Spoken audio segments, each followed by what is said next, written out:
always wanted to come here, and I can't believe we've literally just driven past it. I didn't know it was here at all. That was a polite no, I think. Yes. For information, write the director. How old? What do you think? What do you think? Now, I think this has got here because this is where all the floods were coming down and things have been washed down. So I think that's why these cans are here and they haven't been found before. Do you see what I see? It really makes me wonder. Ooh, it makes me wonder. Welcome back to Brazen Brits. My name is Lawrence. And I'm Natalie. Now, if you're watching last week, we were in Yosemite National Park. And since then, we have driven about 8 hours, including stops, to my favourite place, probably in all of the US, is Death Valley National Park. We weren't planning on filming anything yesterday during the drive because we thought it would be absolutely boring, but for the most part it was not, was it? Especially yesterday afternoon was spectacular. It was. It really was. It was about an 8-hour drive. We did stop a couple of times, and there was about 2 hours where we kind of went through Fresno, so we couldn't go across Yosemite, the mountain range, because it was closed for the winter due to snow. So we had to go south, which took us past Fresno, and that was boring. No offence to anyone who lives in Fresno. It was just driving on the highway through a city. So, yeah, that was the only part. You had a good sleep at that point, I think? No. And anyway... But there was one thing we did film, so I'm going to cut to that now because I was shocked by this. We weren't going to video today. We were going to get to our destination because it's much of the same. But we just found a place. It's called Lone Pine. And it's in between, it's basically from Yosemite to Death Valley. We're about 2 hours, so we've been driving for about 6 hours. And like the drive has been spectacular, but there's only so much overlays I can put in, and like I always say, it never looks that good on video as it does in real life, but I'm sure I'm overlaying some of this right now. But as we came out of Lone Pine headed for Death Valley, there is a road called Cerro Gordo Road, and it clicked in my mind of why I recognise that, because I watch a YouTube channel called Ghost Town Living. And basically this guy, Brent Underwood I think his name is, sorry if I remembered that wrong, he bought a ghost town and he's renovating it, and it's here, it's right here. Welcome to Cerro Gordo, California, and I've always wanted to come here, and I can't believe we've literally just driven past it. I didn't know it was here at all. The problem is it's closed. And so I'm bummed. So I have a couple of options now. One, we just keep going. Two, I have got his number, so I could phone him and see if we can go up there. I'm sure he's probably not going to be happy about that, and he doesn't care who I am. Or three, we just go up there anyway. I really don't think 2 and 3 are a good idea. So I might, I could call him. Should I call him? Should I call him? It's about half an hour on a gravel road as well, so that's half an hour there, half an hour back. Let's say even if we do get there, it's half an hour there. Or do I save it for another trip? Hello? Hello, I hope I've got the right number here. I'm at the entrance to the Cerro Gordo where it says the town is closed. It's private property and most of it's in a conservation easement. Right. And you'd have to get permission from the board to... Oh, really? Oh, wow. Yeah. So. Okay. All right. Okay. Well, that's no problem. We shall carry on. We're heading to Death Valley, so no worries. We're just driving past. Okay. All right. Thanks a lot. Thanks. Yep. Bye-bye. What did he say he needed permission for? Well, he said it's private property. It's on a conservation, so you need permission from the board to even go there. I don't know what that means. But so anyway, that was a polite no, I think. Yes. So anyway, well, that's a bummer because that's really cool, and I really enjoy the YouTube channel. So oh well, maybe next time we'll plan ahead, get permission from the board to go up there.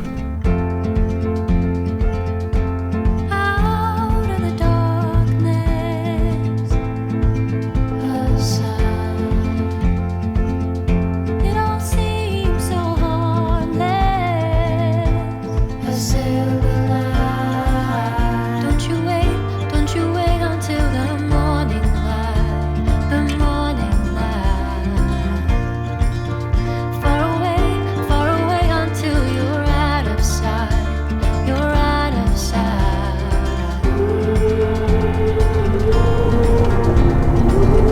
you watched our Route 66 series, you will know that Death Valley was one of my favourite things on that trip, by far.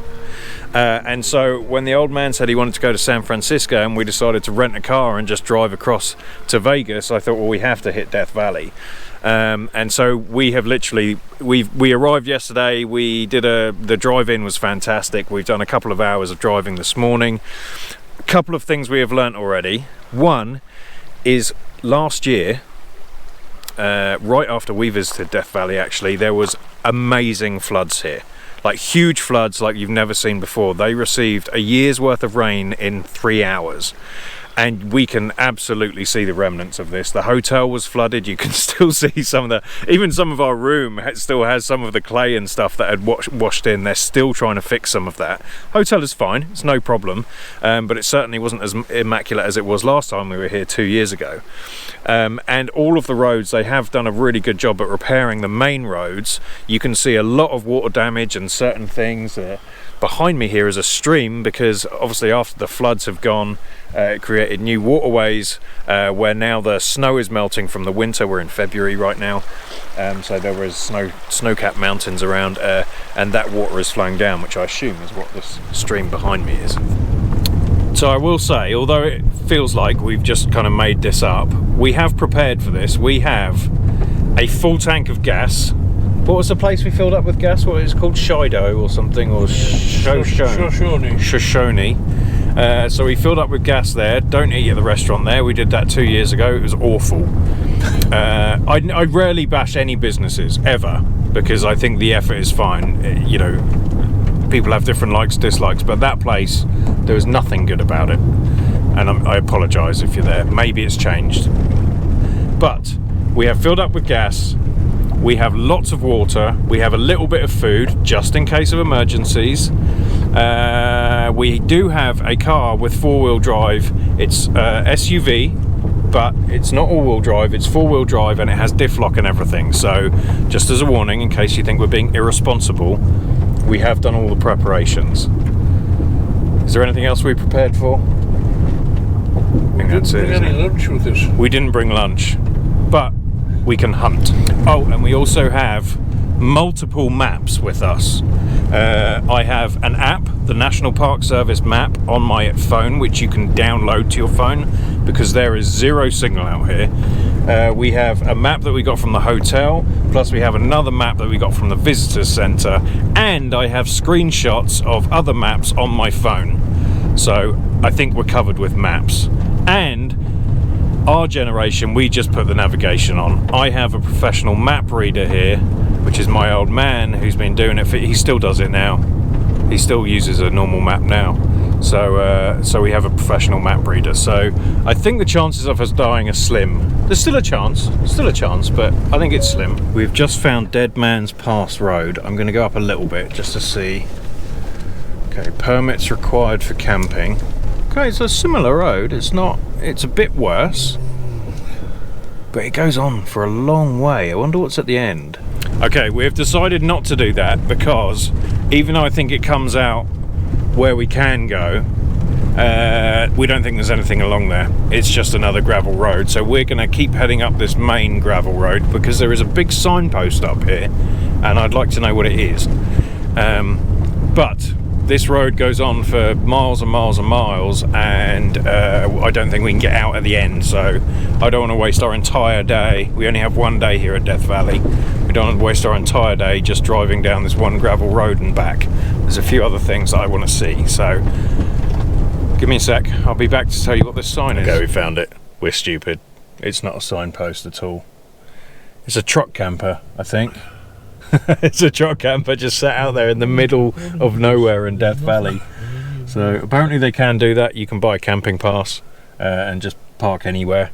So yeah, it's not a big signpost, it's a camping pass. So I guess we'll do what you said. We'll just turn around, go back and go see some of the main sites. I just spotted our first artefact just on the side of the road here, and it's an old can.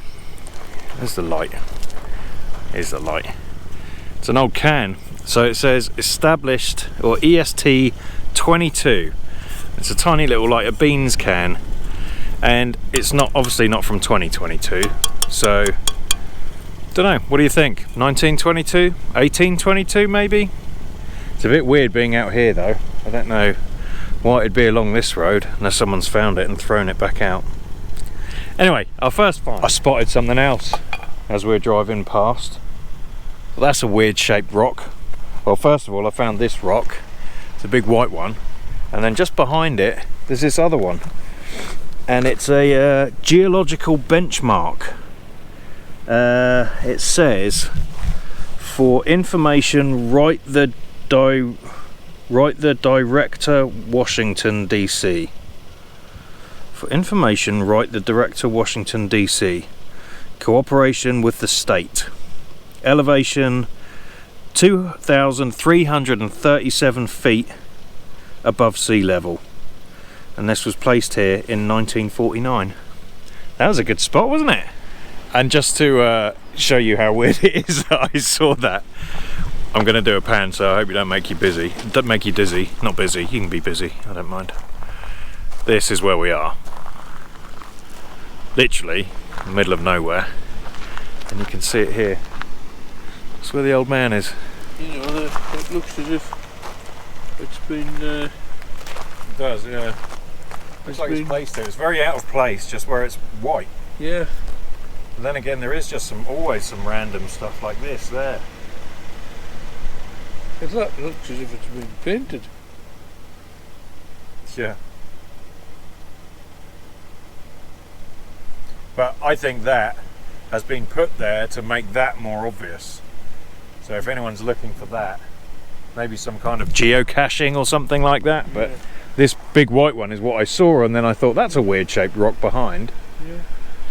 There's also a little bit of metal by it, like a coat hanger kind of thing. So, well, anyway, it's been there a long time. All right, I've wandered off the beaten path, not too much. I won't lie, I was going for a pee. And I found artifact number 3, I guess, including that rock. It's another tin can. This has no markings, however, it has been opened what I would say an old school way. Rather than a proper bottle opener or a pull thing or anything, it's literally very old. And I don't know what this is. Properly tin, I think. Oh, there's a spider in there. Ooh. Yeah, so there was obviously a hole at the bottom that was welded there. No markings at all. How old? What do you think? What do you think? Now, I think this has got here because this is where all the floods were coming down and things have been washed down. So I think that's why these cans are here and they haven't been found before. So I'm guessing it's washed down. I did find a bottle, but it looked quite modern. I didn't... Things like that, I'd be tempted to pick it up and take it away, but I don't really want to remove anything. But I'm sure it's just from someone who's been camping out here and thrown a bottle down. It's as bad as graffiti. The thing I find fascinating about this could be from like the 1800s. They've come through here and horse and carriage, and they've sat there and they've been eating their beans or whatever it was on the side of the road. Yes. That's how old this is. I think that's probably right.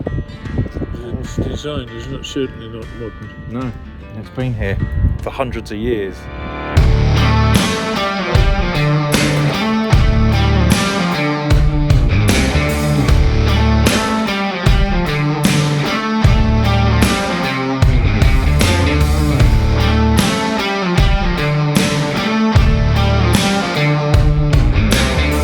We have found a ruin. It's a mine and an office for the mine.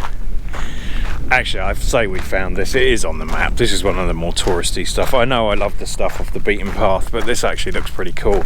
And we did not come and see this a couple of years ago when we were here, so this is all new to me. So this is the mine here, Ashford Mill Mines, and then that is the office. Now this had massive investment in 1907. And there was a few things. The brothers who built it, they mined it for a little while, and then they didn't really find anything, so they would lease it out to other companies who would improve it, the mine and the offices in the area, and then they would default on the agreement. Then they'd hand it off to someone else would give it a go. And so they kept they obviously were getting paid for that, and then the companies leasing it weren't getting the returns at all. So, wow, look at that. So anyway, so yeah, it just it closed. They basically did that for a year, and then it just closed down. They just left it. My gosh. But this was actually, so this isn't actually the mine. The mine is about 5 miles away, but what they would do is they'd bring all the rocks here to be milled and crushed to look for the gold or whatever they were looking for. And obviously they found nothing. So this would have been the mill going down this hill, and then it would get all the crushed stuff down at the bottom there. So I think the mine probably would have been about 5 miles that way, but we can't get there. But yeah, there's you can see there's platforms here, and you can see all the different steps of the mine that they built here, so it would roll down and crush it down.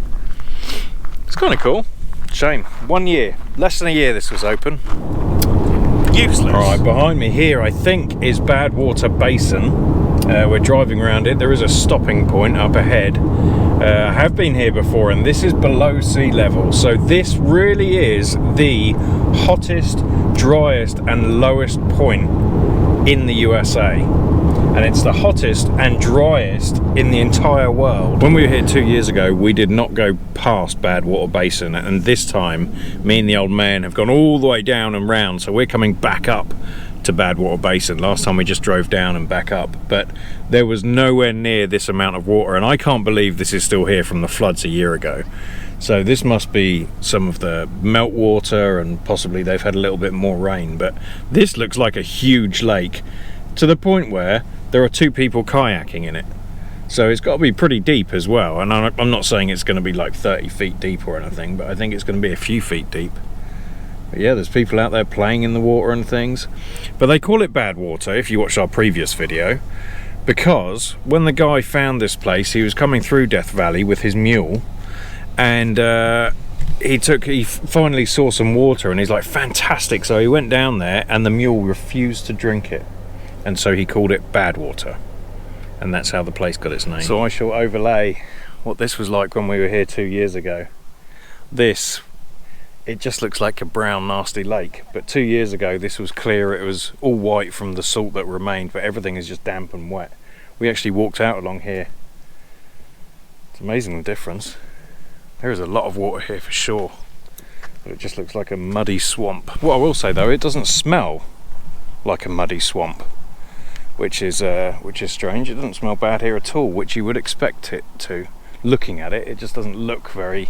Looks like it smells bad, is what I'm saying, and it doesn't. There is a sign up there that says sea level. What was it? We're 282 feet below sea level, and there are very few places in Earth. I think this is the 3rd lowest point on Earth that is dry, and the reason why is because it needs to be so dry and so warm that the water evaporates quicker than it can come in, whereas most places would just completely fill up with water and then head out into sea. But this is one of those places where it's so dry that it's very rare that the water level ever gets higher than it is right now. It's 282 feet, there's a big sign here. And I know what you're all thinking. How warm is it? I'm gonna guess, I don't know, I'm gonna guess maybe 75 degrees. I think it's about 20 degrees. A cool swimming pool temperature it is. Right, we're at Golden Canyon, and you can see where the water has absolutely destroyed coming through here. But it is open. This is one of the very few things that is open. So there's one canyon. This actually used to be a road, apparently, even an asphalt road, but they closed it many years ago, and now you can just walk up it. But there's like a 4-mile hike, and there's a 1.2 mile hike. We're just going to go up a little bit because we want to get on right the way up to the other side of Death Valley. Hopefully we can do that today, but we're going to go see. We shall experience a canyon. So here are some remnants of the old road. I mean, it's a good road, properly built. There's more up here, so this must have pooled with water at some point, and then you can actually see the road further up there. So I think I'll go up a little bit more. Don't think the old man will. Yeah, I'll go a little really? bit further. Yeah, oh. I think it's safe to say this is definitely not wheelchair friendly. Not nowadays anyway. So this is the Golden Canyon. and it's easy to see why. It's a canyon, and it's all more like sandstone, isn't it, really? And so it has a nice golden colour, especially when the sun is on it. Yes. And this was one of the original tourist places. That's why they had this road up here. I don't think it was to any mines or anything. I can imagine cowboys and westerns riding horses down here and then getting ambushed at the bottom by a bunch of baddies. Either Indians, or you'd have other cowboys going around the side. They'd trap them in here and then flank them. Absolutely, yeah. So interestingly, that's a bit of the road there, right? Yeah. Well, these rocks, that means these rocks must have fallen after the road was done. Yes. Yeah, logic. So there's still movement around, isn't there? Well, I think it goes on, but quite slowly. Well, you'd think over thousands of years, whereas that, Yeah. I mean, how old's that road? It can't be more than, what, 50 years probably? 100 at most? 100 years, props. Yeah.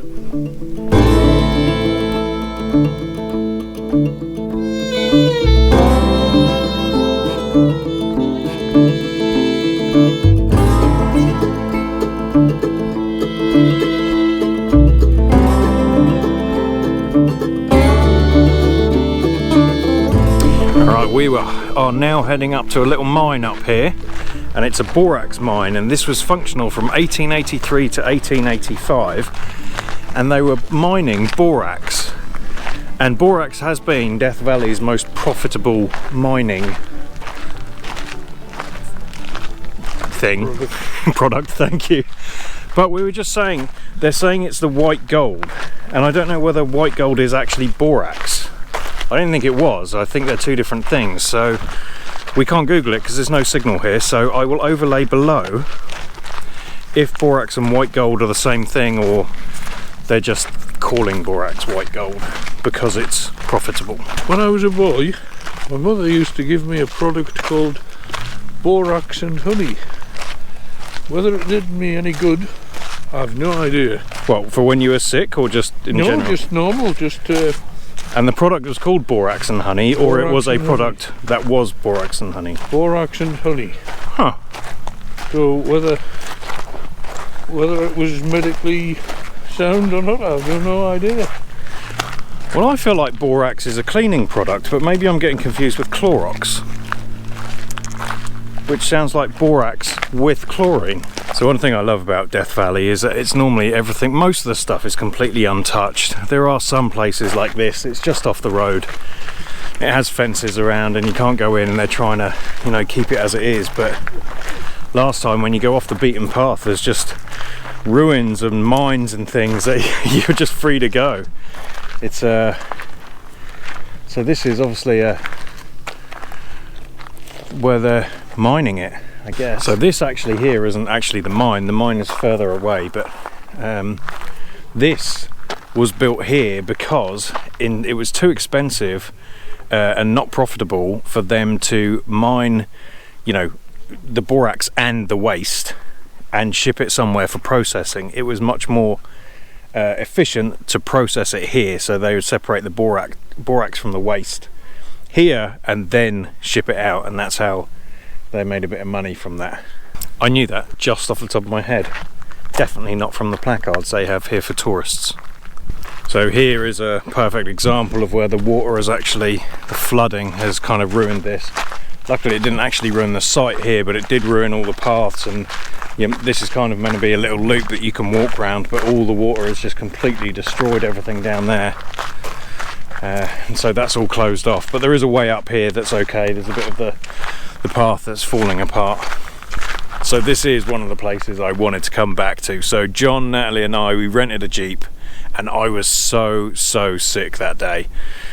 I got through it, but the morning was tough, and this is the first place we visited, and I actually walked around this. You're not allowed in here anymore. This is the old Rhyolite train station, And so this was actually completely non-profitable. I think it was profitable for 1 year, and then the rest of it wasn't. In fact, this whole town obviously isn't, because it was a ghost town, but for a while it did make a profit as the Rhyolite Ghost Town Casino, and so it was a casino for a while afterwards, and then the BLM, Bureau of Land Management, bought it and have just left it. The good news is though that they put shingles on in about the, I don't know, probably 80s, 90s. Someone put shingles on here before the BLM bought it, and that has helped to preserve the building. As you can see, the other buildings behind me, which I'll show you in a moment, they are not so well preserved. That's it, it's going to ruin. It's one of the coolest train stations. There's even an old Pacific Union, I think, train over there that's going to ruin as well. But yeah, it's a shame you can't go around. I walked all the way around it last time, so I'll overlay that now. But this is a cool place to go, and it's just off the road, main road as well, so it's not difficult to get to at all. But hey, John Natalie, I finally experienced it without complaining about how sick I was. Alright, I won't go into all the history again, but there is a few other rundown buildings here. This is the bank, really fancy, really cool. You can't go in to explore. There is a school over here, and then I think they built a second school. And then they built this was the first main building, like the general store, I think, was here. So some of these you can walk around and you can walk in. Last time I walked around the school, I think, because that was all derelict, but a lot of them now are actually closed off. So I'm assuming some of I'm guessing they're dangerous. They are falling down. Anyway, go watch the other video. I did a whole bunch on this. So something else that we were able to walk around last time, and I don't think I put this in the video because I think it was too windy and you couldn't hear anything I was saying, but this is Tom Kelly's bottle house, and it's completely made of bottles and basically mud. But it was really cool. I'm sure we could go inside last time. We actually had a tour, but this has all been completely closed off. The other thing is there is a whole bunch of junk lying about, and there is a lot less than there was last time 2 years ago. So there's old stuff, bed frames and things like that all lying about, but I'm surprised they've closed this off. I'm sure this was just completely open last time. Hey old man, do you see what I see? What? Can anyone spot it? Oh. I forgot we even put one here. So if you're here and you come to Tom Kelly's bottle house just down the road from Rhyolite, one of our stickers is there. I completely forgot we placed that. I bet Natalie did that when I wasn't watching. Quick update on the tarantulas and the snake situation. We haven't found either. Again, even though apparently they are here. We did see donkeys or burros, which we've only seen in Oatman before, but we did see some just on the other side, on the Nevada side. There is, as you go straight, literally as soon as you exit the park and you're in Nevada, there is a cattle grid, and then there is some donkeys there. So old man, obviously everyone knows I love this place. What do you think of it? Well, we've had a nice day today. It's been disappointing that some of the roads have been closed, you know, for safety reasons, and after the floods of last year. So that was disappointing, but nevertheless we've seen some quite interesting places. The last place we were there was Rhyolite, which was very interesting because it had it was boomed for 3 years, and then sank like a stone. And all the previous buildings that were there have all gone. There's a few remains left. But it was very interesting, and there's one or two other places that we've been to, just to, well, you've seen them. You'll have seen them. You just saw them all anyway. We don't need, But it's been an interesting day, although slightly disappointing in some ways. Yeah. But I think that I'm surprised a year after those floods, I'm surprised that there is still so much closed. So just to clarify, we're filming this in February of 2024, and so there is still a lot closed. I think it was, the beginning of 2023 when the floods happened, maybe even before that. And so you can see that they've done a great job on repairing the main road, so all the main roads are open. It's more the trails and things. Like there was one here, we've actually just stopped just down the road from Keene Mine, and it's only 3 miles in, and they've closed it because of the floods. The other trip that we did a couple of years ago, and I will leave the link in the description below so you can check that out, because it is a fantastic, well, it's fantastic, I think it's fantastic video, but it brings back memories. But one of the roads, can you remember Titus Canyon or something, I think it was? Yes. It's fantastic. That is closed right now, and I don't think that's going to be open for a long time, because that is a long road. That took us a while, half the day to do that. So yeah, so that was disappointing that we didn't get to do things like that. But nevertheless, it's a wonderful place. There's some terrific scenery and mountains and colours, and it's really an interesting place to come to, both history-wise and environmental-wise. And you know, if all the roads had been open, you could spend a week here without a problem. yeah.